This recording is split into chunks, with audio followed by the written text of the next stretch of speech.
आप सभी को मेरा सुप्रभातम। आज जो है कि आप लोग का बायोलॉजी का चैप्टर 1 हम स्टार्ट करने जा रहे हैं और इस चैप्टर का नाम जो है कि क्या है, जीवों में जनन, जो है कि हमारा क्या है, पहला अध्याय है। कल हमने जो है कि आप लोग को रिव्यू क्लास दिया था जिसमें पूरे सिलेबस में हमने बताया था कि पूरे क्लास 12 के बायोलॉजी में आप लोगों को क्या पढ़ना है। तो एक दिमाग में आइडिया लग गया होगा कि आप लोगों को कहाँ से शुरू करना है। तो हमें यहाँ पर जो शुरू करना है वो है जीवों में जनन। तो ये हमारा जो है कि पहला चैप्टर है और ये किस यूनिट का है, जनन यूनिट का जो है कि पहला चैप्टर है जिसका नाम है जीवों में आखिर जनन कैसे होता है। समझे? तो इसमें जो है कि एक शुरुआती दौर में ही आप लोगों को ये समझना है जीवन अवधि क्या होती है।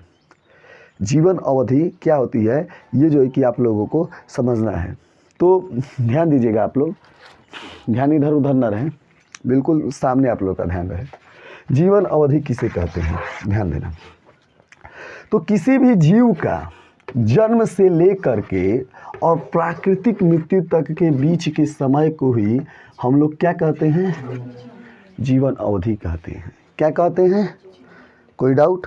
और मान जाओ कि कोई व्यक्ति है, उसका जो है कि अगर मर्डर हो गया या फिर जो है कि रास्ते में जा रहा है, ट्रक से जो है कि उसका एक्सीडेंट हो गया, तो क्या वो उसकी प्राकृतिक मृत्यु है या नदी में? अब तो रुको। तो जो जीवों की प्राकृतिक मृत्यु हम बता रहे थे वह उसको जो है कि क्या कहते हैं, जीवन अवधि कहते हैं। क्या कहते हैं, जीवन अवधि कहते हैं। प्राकृतिक मृत्यु, ध्यान देना, कोई प्राकृतिक भूकंप आ गया, कोई अचानक चिपा के मर गया, क्या वो प्राकृतिक? अब कहोगे ये भी तो सर प्राकृतिक घटनाएं हैं, लेकिन ये जो कि अनकंडीशनल है ना। तो प्राकृतिक मृत्यु कैसे, जैसे बूढ़े लोग होते हैं जैसे, तो जीवन अवधि सामान्यतः हम लोग की कितनी साल होती है? एक ह्यूमन वर्ष की 50-60 नहीं 70-60-70 साल के बीच में होती है एवरेज में। अब देखो, कोई 80 वर्ष जाता है, कोई 90 वर्ष जी जाता है, कोई जो है कि 40 वर्ष पर मर जाता है। तो एवरेज जो ह्यूमन का जो है कि एज माना जाता है वो कितने साल जीता है? 60 से 70 वर्ष जीता है। 70 वर्ष मान सकते हो, समझे? अब उसमें कोई अधिक जीता है, कोई कम जीता है, और सारा का एवरेज मिला दो तो हम जो है कि क्या कहते हैं, उसे जीवन अवधि कहते हैं। तो जीवन अवधि जो है कि एक ह्यूमन बीइंग की कितनी होती है? 70 वर्ष। कितनी होती है? 70 वर्ष। एक कुत्ते की कितनी होती है? 20 वर्ष। एक गाय की कितनी होती है? लगभग वही 20 वर्ष, वही 20-25 वर्ष। एक मगरमच्छ है, उसकी जो है कि कितनी होती है? 50 वर्ष होती है। मगरमच्छ की देखो तो, मगरमच्छ की हमको लग रहा है 60 वर्ष होती है। देखो 60 वर्ष है ना, वही हम कर रहे हैं। मगरमच्छ की कितनी होती है? 60 वर्ष। सबसे ज़्यादा जो है कि अगर जीने वाला अगर कोई प्राणी है तो तुम्हारा कछुआ है। 200 300 साल जीता है। जानवरों में अगर सबसे ज़्यादा अगर जीता है तो वो कौन है? कछुआ है, जो 200-300 साल जो है कि क्या होता है, आराम से जी लेता है। मतलब उसकी एक प्राकृतिक जीवन अवधि है। अच्छा, एक बात सुनते हो क्यों कछुआ की जीवन अवधि क्यों लंबी है? उसका एक है, उसका सांस जो होता है वो लंबा होता है। जैसे हम लोग का सांस बहुत छोटा है, तो ये कहीं ना कहीं फैक्ट मिलता है। इसीलिए हम लोग जो है कि योगा प्रणाली जो है कि या प्राणवायु जो है कि प्राणायाम वगैरह क्यों करते हैं, ताकि अगर हमारा सांस लंबा हो तो हम एनर्जेटिक फीलिंग करें और हमारे जो है कि क्या हो, उम्र क्या हो, एक तो एनर्जेटिक फीलिंग समझिए, और हमारी आयु भी क्या हो, लंबी हो। तो कछुआ का सांस का जो काल होता है वो भी बहुत लंबा होता है। और कछुआ जो है कि 200-250 साल जीता है। तो जंतुओं में हमको लगता है अगर सबसे ज़्यादा जीता है तो कछुआ जीता है। और कछुआ कैसा प्राणी है आप लोग को पता है? कछुआ जो है कि समुद्र वगैरह में पाया जाता है। कछुआ देखे हो कि नहीं आप लोग हैं? देखे हो? बहुत बढ़िया से। कहाँ देखे? इनार में? ऐसे समंदर में तो देखने का मौका नहीं मिलेगा। समंदर तक कौन गया है आज तक? नदी में? नदी में गए हो? अच्छा, तो खैर हमने जो है कि इनार में देखा है। इधर एक इनार है, वहाँ पर ही जो है कि हमने पूरा देखा था। मतलब कछुआ पूरा, उसके ऊपर खोल इतना छोटा छोटा था। तो बहुत मतलब अच्छा होता है।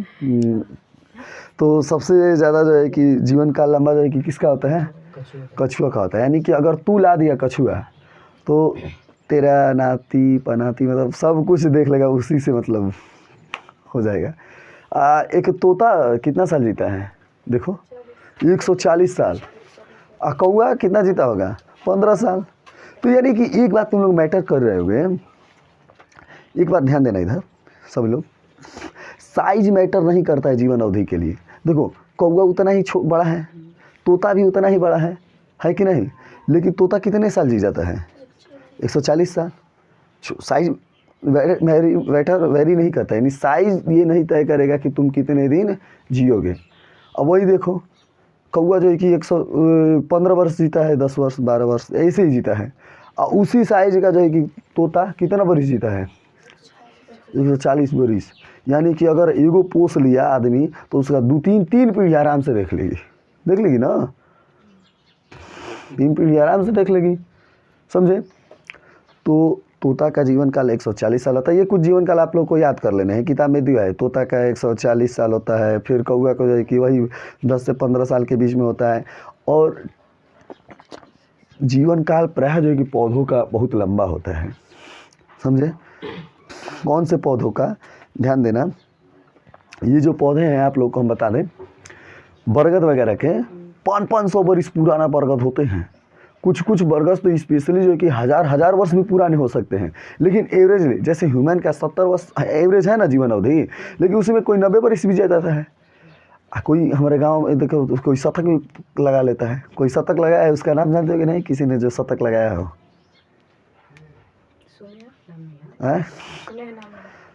तो मतलब कोई शतक भी लगा देता है, कोई 100 वर्ष पार भी जी लेता है। हमारे यहाँ एक थी बगलिया में, एक आ रहा है ना, उनकी माँ जो है कि शतक पार कर चुकी थी। चलो इधर आ जाओ। तो मतलब कहने का तात्पर्य है कि 70 साल एवरेज है, लेकिन कोई इसी में से 30 साल भी जी लेता है। अरे कोई 30 साल भी जीता है, कोई 100 साल भी जी लेता है कि नहीं? तो एवरेज जो है कि बरगद के पौधे का जो एक औसत प्राकृतिक जीवन अवधि है वो जो है कि 500 साल है, 600 साल है सबसे ज़्यादा, समझे? लेकिन अगर हम ये बात करें आप लोग को गेहूं का पौधा का, उसका जीवन अवधि कितने महीने का है? 3 महीना। गेहूं चावल का पौधा का कितना जीवन अवधि है? 4 महीना, है कि नहीं? मैरीगोल्ड गेंदा का फूल की अवधि कितना होगी? 2-3 महीना, यही अक्सर होगा, और क्या होगा, समझे? फिर तुम्हारे मधुमक्खी कितना हफ्ता? 1 हफ्ता जी सकती है मधुमक्खी। अरे मधुमक्खी नहीं है, जो तुम्हारी फ्लाई हाउस होती है, मक्खियाँ वगैरह होती हैं, कितना हफ्ता जिएंगे? 1 हफ्ता। 1 हफ्ता जिएंगे ना। मच्छर क्या हो गया? ये दिन जिएंगे, हो सकता है 2 दिन 3 दिन 4 दिन ये जिएंगे, और क्या जिएंगे? तो हर जीव की जो प्राकृतिक जीवन अवधि होती है वह जो है कि क्या होती है? अलग अलग होती है। और यहाँ पर सबसे ज़्यादा इम्पोर्टेंट आप लोगों को देना है, तो ये जो है कि साइज पर वैरी नहीं करती है। कोई डाउट? तो जीवन अवधि क्या होती है और कुछ महत्वपूर्ण जीवों की जीवन अवधि क्या होती है, ये आप लोग समझ गए, समझे? अब जो है कि अगर हम बात करें आप लोगों को, तो इसमें आप लोगों को अब कंफ्यूज नहीं होना है कि जीवन अवधि क्या होती है। और कम से कम जो नॉर्मली आप लोगों को दिख रहे हैं, जो किताब में दिया है एनसीईआरटी में, जैसे बरगद का पेड़ हो गया, आम का पेड़ हो गया, फिर जो है कि अगर हम बात करें आप लोगों का क्या कहलाता है, हाथी हो गया, क्रोकोडाइल हो गया, कुत्ता हो गया, गाय हो गई, फिर तोता हो गया, कौवा हो गया, इन सब पक्षियों जो भी दिया गया है, जैसे वीट हो गया, चावल गेहूँ हो गया, ये सब इसका जो भी जीवन अवधि है वो जो है कि आप लोगों को याद होना चाहिए, समझे? और ये आप लोग याद कर लीजिएगा, बहुत नॉर्मल जानकारी के लिए, समझे? अब ये बताओ, अगर हम चाह दें कि जीवन अवधि ये गेहूं के पौधे का 1 साल कर दें, क्या हमारे पॉसिबल है? हो ही नहीं सकता, झुरा जाएगा 3 महीना में। 3 महीने में बाल फूल सब कुछ ख़त्म, खेल उसका कहानी, है कि नहीं? तो उसकी प्राकृतिक जीवन अवधि क्या है? 3 से 4 महीना महीनों में है, समझे? अब देखो, अब जो है कि अगर हम बात करें तो यानी कि ये हमारा टॉपिक जो है जीवन अवधि किसे कहते हैं, किसी भी जीव का जन्म से लेकर के प्राकृतिक मृत्यु तक के बीच के समय को जीवन अवधि कहते हैं। क्या इसमें किसी को डाउट है? एकदम बिल्कुल बढ़िया से समझ गया ना। और थोड़ा एक कदम आगे आ जाओ, इस जीवन अवधि में कौन सा ऐसा प्रोसेस है जिसके द्वारा जो है कि मान आदमी 70 वर्ष में मर जा रहा है, तो क्या अगले 70 वर्ष में तो ये होना चाहिए कि आदमी पृथ्वी पर बचे ही नहीं? तो आखिर क्या कारण है कि आदमी जो है कि या कोई भी जीव जंतु जो है कि कोई भी जो है कि तुम देख रहे हो जगत में जीव जंतु लिविंग बींग्स, वो जो है कि आज भी पृथ्वी पर टिका हुआ है? क्यों? एक तो प्राकृतिक जीवन अवधि है, खत्म मर जो रहा है, तो वो तो खत्म हो जाए। अब एक कुर्सी है, कुर्सी को हम तोड़ के फोड़ के फेंक देंगे, तो क्या कुर्सी से फिर कुर्सी बन जाएगा? नहीं। लेकिन आदमी कैसे टिका हुआ है ये बताओ? जनन से। मानो तुम्हारे दादा परदादा भले मर गए, लेकिन उन्हीं के कारण तो तुम आए हो। अगर वो ना होते तो क्या तुम होते? नहीं होते। तो उन्होंने क्या किया? जनन किया। अगर जनन न किए होते तो क्या तुम्हारा अस्तित्व रहता? तो एक प्राकृतिक जीवन अवधि के अनुसार सबको मर जाना है, एक ना एक दिन नष्ट हो जाना है। शरीर नश्वर है, सब कुछ नश्वर है। लेकिन फिर भी जो है कि हम लोगों की पीढ़ी जो है कि या किसी भी जीव की अगर हम देख रहे हैं, वह जो है कि क्या हो गई है, आज भी है। और किसके कारण? जनन के कारण। अगर जनन हम लोग न करें तो ये भी हो सकता है कि हमारी जो है कि मनुष्य या जो भी जाति जनन करना छोड़ दे, वो विलुप्त हो जाती हैं। आज जो है कि डोडो क्यों विलुप्त हो गए, डायनासोर विलुप्त क्यों हो गए? क्योंकि वो जनन नहीं कर पाए। और जनन नहीं कर पाए, और जनन किए भी तो पर्यावरण को सह नहीं पाए, पहले ही मर गए। तो जब पहले ही मर गए तो क्या वो जनन कर पाए? कई सारे ऐसे जीव हैं जिनमें प्रजनन की क्षमता कम हो जाती है या ख़त्म हो जाती है, तो लाजमी है कि वो अगले 100 सालों में या ऐसे जो है कि उसकी जो है कि क्या आ जाएगी, अस्तित्व ही ख़त्म हो जाएगा। तो हमें अब समझना है, जीवन अवधि होने के बावजूद जो है कि एक फैक्टर है, एक कारण है जिसके कारण जो है कि इस पृथ्वी पर अस्तित्व बना हुआ होता है किसी भी जाति का। तो किस चीज़ के कारण? जनन के कारण। किसके कारण? जनन के कारण। समझे? अब ध्यान देना। तो जनन क्या होता है? अपने समान संतान उत्पन्न करने की प्रक्रिया ही क्या कहलाती है? जनन कहलाती है। अब ये तो जनन ये नहीं कि हम जो है कि शेर पत्ता पैदा कर दें, अब ये नहीं कि हम चूहा पैदा कर दें, ये नहीं कि गधा पैदा कर दें। गधा को गधा ही पैदा, गधी पैदा तो दोनों मिल के पैदा करेंगे। समझे? तो कहने का मेरा तात्पर्य क्या है कि जनन किसे कहते हैं? तो अपने समान संतान उत्पन्न करने की प्रक्रिया ही क्या कहलाती है? जनन कहलाती है। अपने समान संतान उत्पन्न करने की प्रक्रिया ही क्या कहलाती है? जनन कहलाती है। तो ध्यान देना, जनन जीवों का एक प्रमुख हिस्सा है। जीव का, सजीव का एक प्रमुख हिस्सा है। एक मतलब वो है सजीव का एक प्रमुख जो है कि क्या है, हिस्सा है। लेकिन जरूरी नहीं कि सजीव इसके बिना नहीं रह पाएगा। देखो मोदी योगी कौन सा जनन किए हैं? नहीं किए हैं, तो फिर भी जिंदा है ना। तो जनन क्यों जरूरी है? जनन जरूरी है अपनी जो है कि पीढ़ी को बढ़ाने के लिए। क्यों जरूरी है? अपनी पीढ़ी को बढ़ाने के लिए ही जनन जरूरी है, जीवन के लिए नहीं जरूरी है। जीवन के लिए तो देखो मोदी योगी से मस्त कौन अभी जी रहा है, देख रहे हो। तो जनन क्यों जरूरी है? अपनी पीढ़ी को बढ़ाने के लिए, ये भी जरूरी है, ये भी समझ में आ गया। अब देखो क्या होता है, अगर पूरे हम पृथ्वी पर बात करें जनन की, तो जनन कितने प्रकार के होते हैं? 2। कितने प्रकार के होते हैं? 2। बहुत महत्वपूर्ण क्वेश्चन है, ध्यान देना। जहाँ आप लोग को डाउट होगा आप लोग पूछ सकते हो, इस समय भी पूछ सकते हो। समझे? जनन 2 प्रकार के होते हैं। कौन कौन से होते हैं? एक होता है अलैंगिक जनन। कौन सा होता है? दिख रहे हो? और एक होता है लैंगिक जनन। दूसरा कौन सा होता है? लैंगिक जनन। समझे? अब ध्यान देना कि अलैंगिक जनन हम लोग किसे कहते हैं। समझे? वह जनन जिसमें केवल एक जनक की आवश्यकता हो। समझे? केवल एक जनक की आवश्यकता हो, उसे मतलब दो की जरूरत है ही नहीं। क्यों? क्योंकि इसकी बॉडी जो है, उसकी शरीर है कि बहुत सिंपल है, बहुत साधारण है। तो बहुत साधारण है तो जो है कि केवल एक जनक से जो है कि क्या आवश्यकता होती है। जनक किसे कहते हैं? जिससे जनन हो उसे जनक कहते हैं। तुम्हारे जनक कौन है? तुम्हारे माता पिता। केवल माता को नहीं कह सकते, केवल पिता को नहीं कह सकते, क्योंकि तुम जो है कि लैंगिक जनन करते हो। समझे?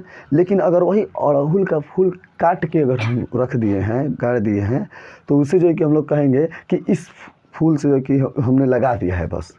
तो उसमें जो है कि जनक क्या है? बस एक ही है, क्योंकि वहाँ पर हमने जब अड़हुल का फूल अब काट के किए हैं तो वहाँ पर कायिक प्रवर्धन किए हैं। जो अलैंगिक जनन कितने प्रकार के हिस्से होते हैं, जब ये पढ़ाएंगे तो आप लोग बताएंगे, ये भी बहुत प्रकार के होते हैं। समझे? तो अभी बस पढ़ो कि अलैंगिक जनन किसे कहते हैं। तो वह जनन जिसमें केवल एक जनक की आवश्यकता हो, उसे कौन सा जनन कहते हैं? कौन सा जनक कहते हैं? अलैंगिक। कोई डाउट?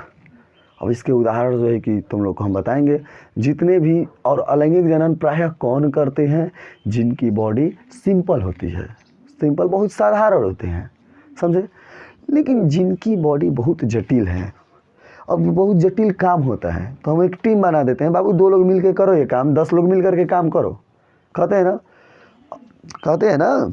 तो जिनकी बॉडी बहुत, जिनकी शरीर की संरचना बहुत जटिल होती है, तो प्रायः उनमें जो है कि जिनमें 2 जनक की आवश्यकता होती है, उससे जो है कि हम लोग क्या कहते हैं? लैंगिक जनन कहते हैं। और लैंगिक जनन को हम लोग इंग्लिश में क्या कहते हैं? सेक्सुअल रिप्रोडक्शन कहते हैं। क्या कहते हैं? अब ऐसा कोई भी रिप्रोडक्शन नहीं होता है जिसमें 3 लोग मिले हुए होते हैं। एक तो एक जनक के हो उसे जो है कि अलैंगिक जनन कहते हैं, जिसमें 2 जनक हो उसे लैंगिक जनन कहते हैं। अब ये मत पूछ लेना सर जी जिसमें 3 जनक हो उसे क्या कहेंगे? बस यहाँ पर ये पढ़ो, एक जनक और एक देना है। अब 3 जनक की हम बात करें तो एक और कॉन्सेप्ट सुन लो। 3 जनक एक ही है, ये सृष्टि। जैसे सृष्टि के 3 जनक है, ब्रह्मा विष्णु महेश। ब्रह्मा जो है कि क्या है? अरे बताओ, थोड़ा भी तो रामायण में पढ़े होगे या वो तो थोड़ा भी। सृष्टि बना है, सृष्टि की क्या की है? रचना की है। अच्छा, अब विष्णु जो पालन करते हैं और शंकर जो संहारक करते हैं, समझे। तो 3 जनक कब हैं? पूरा जब ब्रह्मांड आ जाएगा पूरा यूनिवर्स, तो ये पूरा यूनिवर्स के जनक कौन है? 3, समझे। लेकिन हम लोगों को क्या पढ़ना है? बस एक लैंगिक जनन, ये अलैंगिक जनन, इसमें 1 जनक की आवश्यकता है, इसमें 2 जनक की आवश्यकता है। और हमने एक नया कंसेप्ट दे दिया, 3 जनक, पूरा सृष्टि बनाए हैं, ब्रह्मा विष्णु महेश। खैर वो आप लोगों को नहीं पढ़ना, बस ऐसे अपना एक विचार प्रकट कर दिए।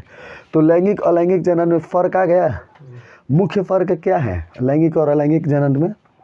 मुख्य फ़र्क क्या है? इसमें 1 जनक की आवश्यकता है और इसमें जनक की आवश्यकता है। जितना लिखा था वो समझ आ गया।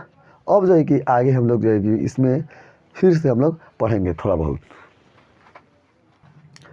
अब देखो आप लोग, अलैंगिक जनन क्या होता है हमने आप लोग को बताया था, समझे। तो यहाँ पर वीडियो के माध्यम, यहाँ पर जो है कि आप लोग देख सकते हैं फिगर के माध्यम से कि यहाँ पर एक अमीबा है, समझे। और यही एग्जाम्पल एक दे रहे हैं बस अमीबा के बारे में, और भी बताएंगे। और यही जो है कि 2 भागों में बट गया, खंडित हो गया और जो है कि क्या हो गया? जनन कर दिया। तो इसमें केवल 1 जनक की आवश्यकता है, तो इसे हम क्या कहेंगे? अलैंगिक जनन। इसका खूबसूरत एग्जाम्पल अमीबा होगा। और इसमें ध्यान देना, इनसे जो संतान उत्पन्न होते हैं उन्हें हम लोग कहते हैं क्लोन। क्या कहते हैं? क्लोन। अब जो है कि अगर आप लोग को बताएं कि क्लोन क्यों कहते हैं, क्लोन का मतलब क्या होता है जानते हो? हूबहू। क्लोन का मतलब क्या होता है? हूबहू, एकदम 2 कॉपी। एकदम क्या होता है? 2 कॉपी। अब ध्यान देना, अमीबा एक ही है, इसमें एक ही डीएनए है और इसी का डीएनए 2 भागों में बट गया।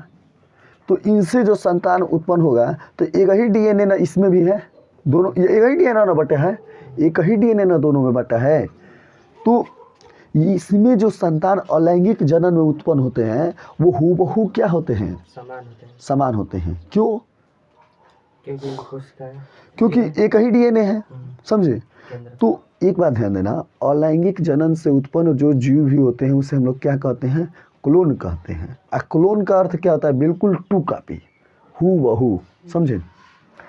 लेकिन एक बात ध्यान देना, जो लैंगिक जनन होता है इसमें 2 विपरीत जनकों की आवश्यकता होती है, समझे। 2 विपरीत जनकों की क्या होती है? आवश्यकता होती है। 2 जनक नहीं कहोगे, 2 विपरीत जनक कहोगे। अगर जनक के रूप में अगर हम कहें केवल, तब तो लड़का लड़का का विवाह कराते हैं। लेकिन कभी लड़के लड़के का विवाह सुने हो कि लड़का लड़का का मतलब विवाह हो गया या ऐसा? या लड़कियां आपस में कभी विवाह कर सकती हैं? पॉसिबल ही नहीं है। भले उनको चाहे लड़कों से लाख दुश्मनी हो, एकदम क्या सोच ले कि ना एकदम हम एकदम दुश्मन है लड़कों के, एकदम लाख सोच ले, लेकिन अंत में तो फिर मान जाओ कि बंधन में बंधना ही है। तो या लड़के हैं वो सोच ले कि नहीं एकदम देखना नहीं चाहते, इनसे चुड़ैल का हटाओ एकदम। मैंने एकदम सोच ली कि नहीं हम बहुत अभी अगर शादी ब्याह का नाम ले बच्चों से, जब स्टूडेंट लाइफ है उनसे कहो घर वाले का गलती से मजाक में अगर नाम ले लिए तो बहुत खिसिया के डांटते हैं। अब हम सोचो हम करो ना, हम योगी मोदी बना। समझे? तब जो है कि कहने का मेरा तात्पर्य है कि अगर जनन करना होगा तब तो विपरीत ही तुम्हें आना होगा। तो समझ रहे हो ना, अब ये समझाने की बात नहीं है। तो जिसमें जो है कि विपरीत जनक, ध्यान देखना, जिसमें दो विपरीत जनकों की आवश्यकता हो, ध्यान देना। अगर कर रहे हो तो विपरीत जनक देना जरूरी है, क्योंकि अगर विपरीत नहीं डाले तो इसका मतलब गड़बड़ हो गया। विपरीत डालना जरूरी है। तो जिसमें दो विपरीत जनकों की आवश्यकता हो उससे जो है कि हम लोग क्या कहते हैं, लैंगिक जनन कहते हैं। क्या कहते हैं? लैंगिक जनन। तो भैया एक विवाह होती है समलैंगिकता, आप लोगों को पता नहीं होगा। समलैंगिकता अमेरिका वगैरह में, विदेशियों में लड़का लड़के अपने ब्याह करते हैं, उसको कहते हैं समलैंगिकता कहते हैं। समलैंगिकता मतलब समान, और लैंगिकता का मतलब लैंगिकता, मतलब समान लिंग के, एक ही समान लिंग के, जैसे लड़के लड़के आपस में ब्याह कर लिए उसको कहेंगे समलैंगिकता, या लड़की लड़की आपस में ब्याह कर ली उसको कहते हैं समलैंगिकता। ब्याह करने का मतलब केवल साथ रहेंगी ज़िंदगी भर, लेकिन बच्चा पैदा नहीं कर सकती हैं, जनन नहीं कर सकती हैं। समझे? वो बहुत रेयर केस में होते हैं, कुछ लोगों को मतलब पता नहीं, अलग कॉन्सेप्ट है। लेकिन नेचुरल रूप से अगर बनाए हैं जो भगवान ने, अगर नेचुरल रूप से देखा जाए तो समलैंगिकता तो है ही नहीं। तो इसीलिए हम लोगों के समाज या संस्कृति या किसी भी आमतौर पर जो संस्कृति है उसमें जो है कि समलैंगिकता का प्रचलन नहीं है। ये कॉन्सेप्ट जो है कि इस समय कुछ दिनों से आया है। देखो, जो फॉरेन कंट्री से है, ये हमारे समलैंगिकता जो शब्द है या थॉट है, ये हमारे शब्द और हमारे कल्चर में है ही नहीं। समझे? तो समलैंगिकता भी होते हैं, अब करने को तो उठपटांग लोग तो बहुत कुछ कर लेते हैं। समझे? लेकिन हम जो है कि एक नेचुरल चीज़ें पता चल रहा है कि ये लैंगिक जनन में दो विपरीत जनकों की आवश्यकता होती है। अब ध्यान देना, जब दो विपरीत जनक हैं, समझे, तो क्या उनके डीएनए भी अलग अलग हैं? लड़की का डीएनए कुछ अलग है, लड़का का डीएनए कुछ अलग है, नर का डीएनए कुछ अलग है, मादा का डीएनए कुछ अलग है। समझे? तो जब दो, एक नर का डीएनए एक मादा का डीएनए, दो अलग अलग सोर्स, डीएनए के सोर्स कितने हो गए? दो, और दो अलग अलग सोर्स हो गए। दो क्या हो गए? अलग अलग सोर्स हो गए डीएनए के। तब यहाँ पर जो तुम्हारा बच्चा होगा, यानी कि जो ह्यूमन बनेगा, जो तुम संतान हो यानी तुम जनन करोगे, तो क्या वो जो कि 2 कॉपी होगा? किसका होगा 2 कॉपी? अब तो दोनों का मिश्रण होगा ना। कुछ क्वालिटी फादर की हो जाएंगी, कुछ क्वालिटी मदर की हो जाएंगी। दोनों यहाँ पर डीएनए मिश्रण हो गया ना। तो यहाँ का जो संतान होता है, जो अलैंगिक जनन में होता है, वह क्लोन नहीं होता है, वो जो कि वैरी करता है। हो सकता है कुछ पार्ट मम्मी से मिले तो कुछ पार्ट पापा से मिले। कभी कहते हैं नकिया पापा में बा, अच्छा 12वां मम्मी में बा, अच्छा अखिया तो लगता है कि नाना नानी नियर बा। अब देखो, जो कैरेक्टर है, आनुवांशिक लक्षण है, वह पिछली कई पीढ़ियों का एकत्रित होने लगता है ना। समझे? तो इसीलिए जो है कि हमारे यहाँ जो है कि बहुत, अगर लोग शादी ब्याह करते हैं ना, तो पहले एकदम छानबीन कर लेते हैं कि उसके मतलब पीढ़ी दर पीढ़ी क्या है, चाहे लड़का हो चाहे लड़की हो। लड़की वाले व्यक्ति देखते हैं तो पहले तो ये देख लेते हैं कि लड़का जो है कि खैनी नहीं ना रगड़ रहा है, शराब दारू नहीं पी रहा है, तब तो बेचारी का ज़िंदगी तबाह हो जाएगा। समझे? और लड़का भी जाता है तो भी अपना देखता है। समझे? तो कैरेक्टर, समझे? तो अब ध्यान देना, अगर हम बात करें आप लोगों को, तो यहाँ पर 2 सोर्स डीएनए का हो गया। डीएनए का कितना सोर्स हो गया? 2। तो इसीलिए यहाँ पर संतान जो है कि क्लोन नहीं होते हैं। लैंगिक जनन में संतान जो है कि हूबहू नहीं होते हैं। कुछ जो है कि माता का कैरेक्टर होता है, कुछ पिता का कैरेक्टर, यानी 2 डीएनए का सोर्स कितना हो गया? 2, और 2 मिलके क्या बनाए हैं? 1। समझे? अगर हम कहें कि तुम लोगों को लाल और पीला रंग मिलाए तो क्या बन जाएगा? नारंगी बनता है ना। लाल पीला मिलाओगे तो जब रंग मिलाने पर जो है कि वो रंग 2 कॉपी नहीं हो रहा है, तो जब हम सोर्स ऑफ डीएनए जब वो मिल रहे हैं, तो क्या दोनों के कुछ तो अलग होंगे? तो कुछ डीएनए फादर, कुछ डीएनए मदर, और एक यूनिक हो जाएगा, ये अपने आप में यहाँ पे क्या हो जाएगा, यूनिक हो जाएगा। तो वेरिएशन जो सबसे ज़्यादा होता है, वेरिएशन मतलब क्या होता है, विविधताएं जो सबसे ज़्यादा होता है वह किस में उत्पन्न होता है, लैंगिक जनन में। किस में उत्पन्न होता है, और लैंगिक जनन में विविधताएं जरूरी क्यों हैं, ध्यान देना। लैंगिक जनन में विविधताएं इसलिए ज़रूरी है, हम आपको बता रहे हैं, क्योंकि इससे क्या होगा कि जो नए प्राकृतिक वातावरण है उसके अनुसार जो है कि ढलने में उन्हें क्या प्रदान करेगी, मदद करेगी। वो अपने आप को ज़्यादा वेरिएशन कर सकता है, एक नई नई क्वालिटी, मतलब क्या बना, अगर आज से तुम 5 पीढ़ी पहले देखो तो तुम क्या अपने एकदम माता पिता के समान हो, क्या अपने दादा के समान हो, कुछ तो अलग हो, समझे। अब ध्यान देना, कभी कभी क्या होता है, और कभी कभी देखो चेहरा कभी कभी पड़ जाता है माँ में, तो लोग कहते हैं कभी कभी हो जाता है 2 कॉपी, थोड़ा बहुत चेहरा मिलने लगता है, लेकिन कुछ क्वालिटी फादर की भी हो जाती है, समझे। अब ध्यान देना, तो यहाँ पर हमारे लिखने का तात्पर्य था कि अलैंगिक जनन में जो उनके संतान होते हैं वो बिल्कुल हूबहू होते हैं, जिन्हें हम लोग कहते हैं क्लोन। और ऐसा क्यों करते हैं, क्योंकि इनका एक ही सोर्स ऑफ डीएनए है, और वही डीएनए जो है कि 2 खंडों में बंट जा रहा है। लेकिन लैंगिक जनन में जो है कि डीएनए का सोर्स 2 है, और यहाँ पर डीएनए की संख्या आधी आधी हो जाती है, 23। अब जो युग्मक, जो नर युग्मक जिनसे जो है कि संतान उत्पन्न करने की क्षमता है, उस युग्मक को हम लोग कहते हैं शुक्राणु। क्या कहते हैं, ये स्पेशल टाइप के सेल होते हैं। क्या होते हैं, स्पेशल टाइप के कोशिका होती हैं, जिनमें गुणसूत्रों की संख्या क्या होती है, आधी होती है। गुणसूत्रों की संख्या क्या होती है, आधी होती है। और जो मादा के जो गुणसूत्र, जो मादा के युग्मक होती है, जिनमें संतान पैदा करने की क्षमता है, उस युग्मक को हम लोग कहते हैं अंडाणु। क्या कहते हैं, अंडाणु, समझे।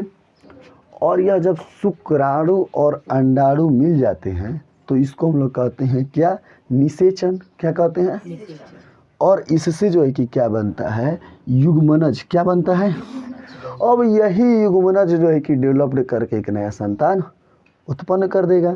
यानी कि नर युग्मक मादा युग्मक दोनों जो है कि मिल जाएंगे, निषेचन करेंगे, फिर उनसे जो है कि क्या होगा, संतान जनन होगा, समझे।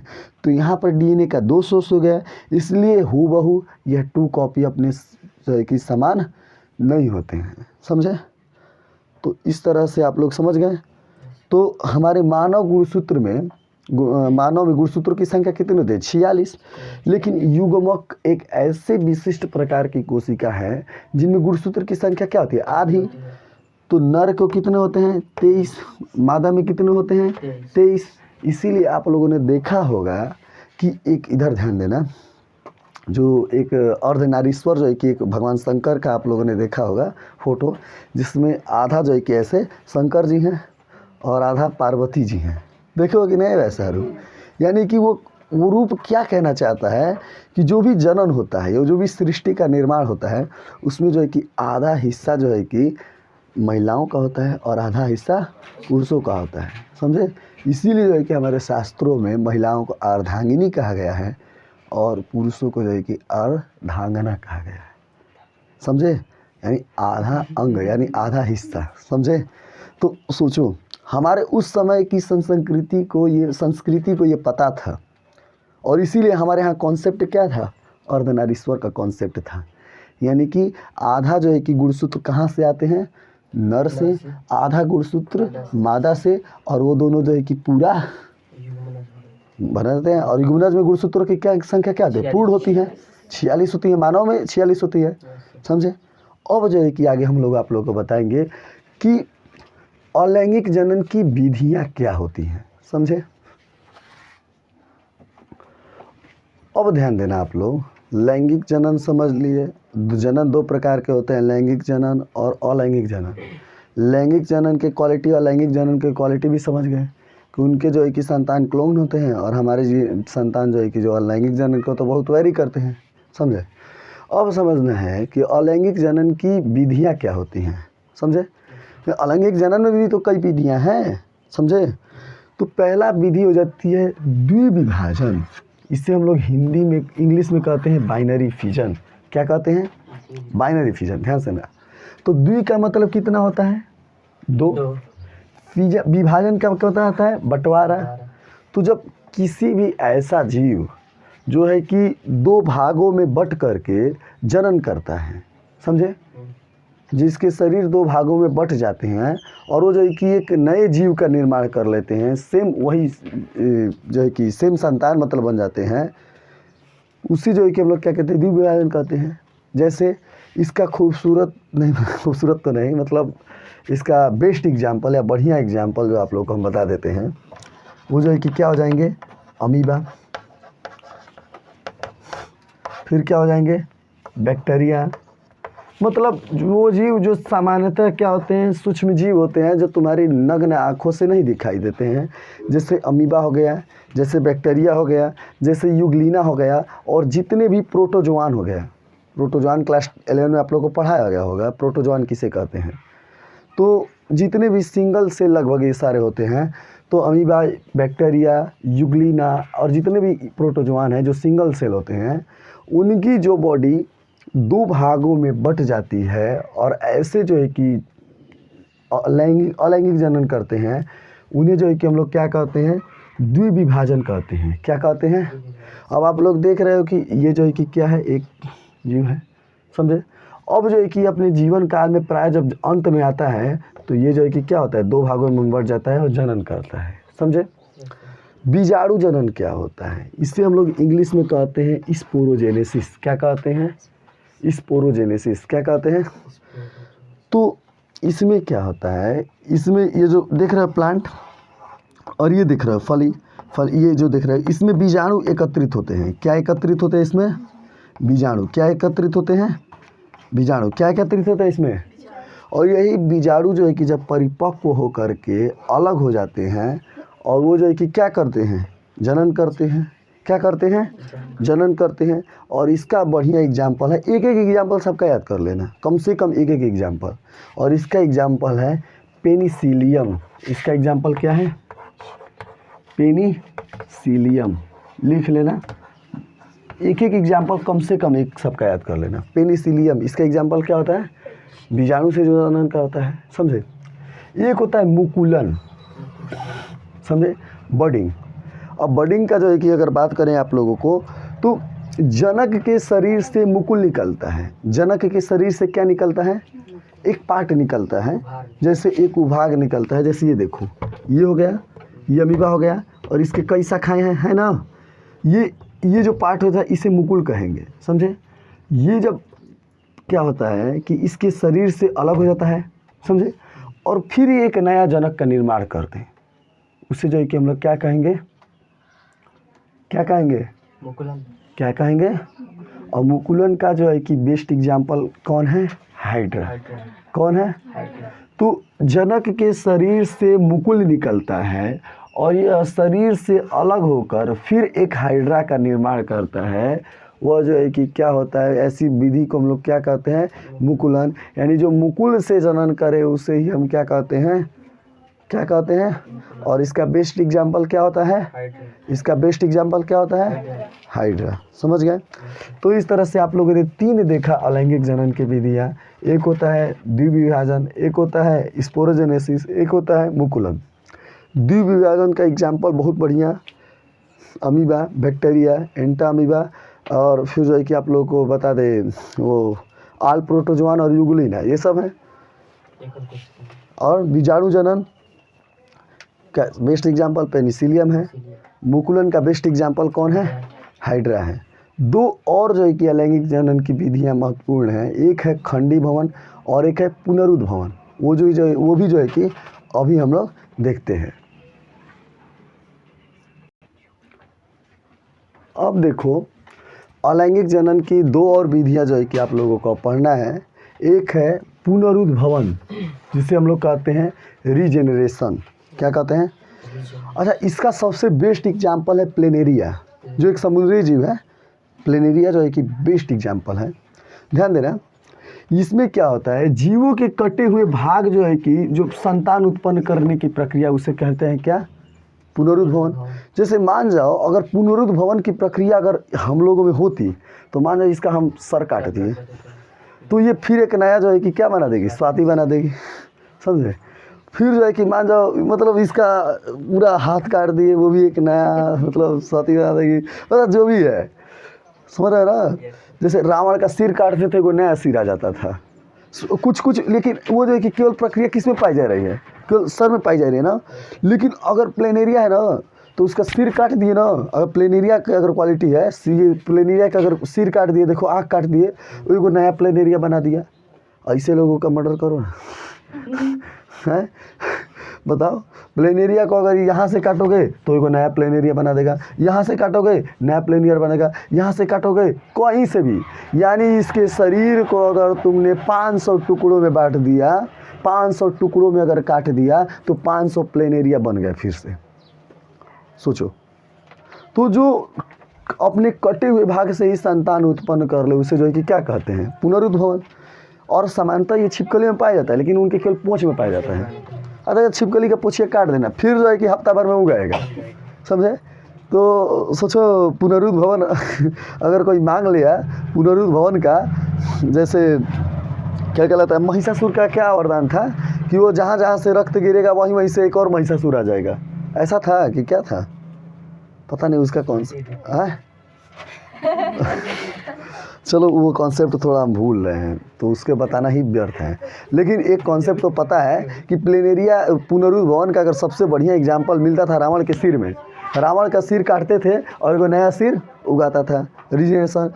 तो कुल मिलाकर कहने का तात्पर्य है कि जीवों के कटे हुए भाग से संतान उत्पन्न करने की प्रक्रिया जो है कि क्या कहलाती है, रीजनरेशन कहलाती है, पुनरुद्भवन कहलाती है। और उसका इस बेस्ट एग्जाम्पल आप लोग याद कर लेना, प्लेनेरिया क्या होता है।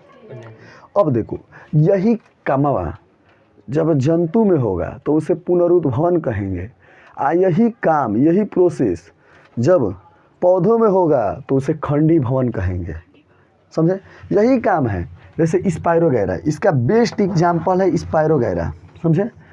आप लोग अच्छा पानी में जाते हो ना, गंगा नदी में, तो हरा हरा देखते हो ना, तो अजूरा जाता है हरा हरा, अरे लपटा रसरी की तरह, समझे ना, वही सब। तो वो जो है कि मान लो स्पाइरोगैरा है, तो मान लो ये स्पाइरोगैरा है, सेम वही है, पुनरुद्भवन ही है। लेकिन अंतर क्या है, पुनरुद्भवन जानवरों में होता है और खंडी भवन पौधों में जो होता है इसे खंडी भवन कहते हैं। तो मान जाओ इसके शरीर जो है कि एक है स्पाइरोगैरा, इसको जो है कि हमने दो भागों में काट दिया, तो वो अभी जो है कि क्या हो जाएगा, एक नया स्पाइरोगैरा बना लेगा। वह भी जो है कि क्या होगा, एक नया स्पाइरोगैरा बना लेगा। लेकिन यहाँ पर कटा हुआ भाग नहीं उत्पन्न करता है, यहाँ पर जो कि विभाजन है। तो आप लोगों को एक हमने बताया था द्विविभाजन। तो द्विविभाजन क्या होता है, एक कोशिका में होता है, और ये बहुकोशिका है। तो जब बहुकोशिका में विभाजन होता है तो उसी को हम लोग क्या कहते हैं, खंडी भवन कहते हैं। जैसे यहाँ पर देखो हमने इसको खंड कर दिया तो ये दो भागों में बट गया ना, तो इसी को हम लोग क्या कहते हैं, खंडी भवन कहते हैं। और खंडी भवन का जो है कि अगर आप लोगों को एग्जाम्पल बात करें तो यह विभाजक के समान ही है, समझे। यह विभाजक के समान ही है जो पौधों में होता है, द्विविभाजक के समान ही जो पौधे में होता है, और यह किस में होता है, बहुकोशिकी में होता है। तो ऐसे को हम लोग क्या कहते हैं, खंडी भवन। और खंडी भवन का बेस्ट एग्जाम्पल हो जाता है स्पाइरोगैरा। क्या हो जाता है, स्पाइरोगैरा। अब जो है कि आपने कौन सा क्वेश्चन पूछा था, बहुखंडन किसे कहते हैं, ध्यान देना, रुको। बहुखंडन क्या होता है, हमने कहा था द्विविभाजन। द्विविभाजन का मतलब क्या होता है, दो भागों में। बहुखंडन का मतलब बहुत ज़्यादा। मान जाओ ये जो है कि एक ईस्ट का सेल हो गया, समझे, ये ईस्ट का एक सेल हो गया, ये ईस्ट हो गया एक, समझे। ऐसे जो है कि मान लो ईस्ट हो गया, समझे। तो अब ये जो है कि क्या करेगा कि अपने चारों तरफ जो है कि एक लेयर बना लेता है, कौन सा, सिस्ट। क्या बना लेता है, और जब सिस्ट लेयर बना लेता है, बहुत कठोर लेयर होता है, और इसी के अंदर जो है कि अपना विभाजन करता रहता है।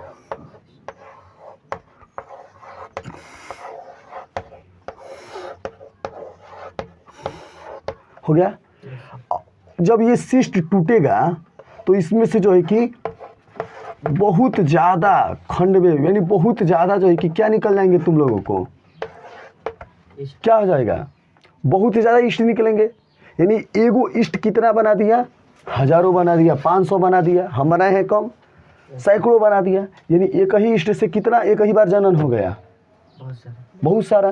तो इसी को हम लोग कहते हैं बहुविभाजन। और बहुविभाजन का बेस्ट एग्जाम्पल कौन सा है? ईस्ट। बेस्ट एग्जाम्पल क्या है? ईस्ट। तो बहुविभाजन भी समझ गए।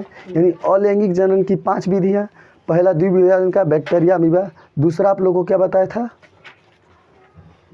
याद करो नहीं तो अभी तमाचा लगाएंगे। द्विविभाजन मुकुलन। मुकुलन। मुकुलन का बेस्ट एग्जाम्पल? हाइड्रा। तीसरा बीजाणु जनन का बेस्ट एग्जाम्पल? पेनिसिलियम। क्या होगा? पेनिसिलियम। आगे एक और बताए थे। खंडीभवन। खंडीभवन का बेस्ट एग्जाम्पल? स्पेरोगेरा। और 5वां क्या बताए थे?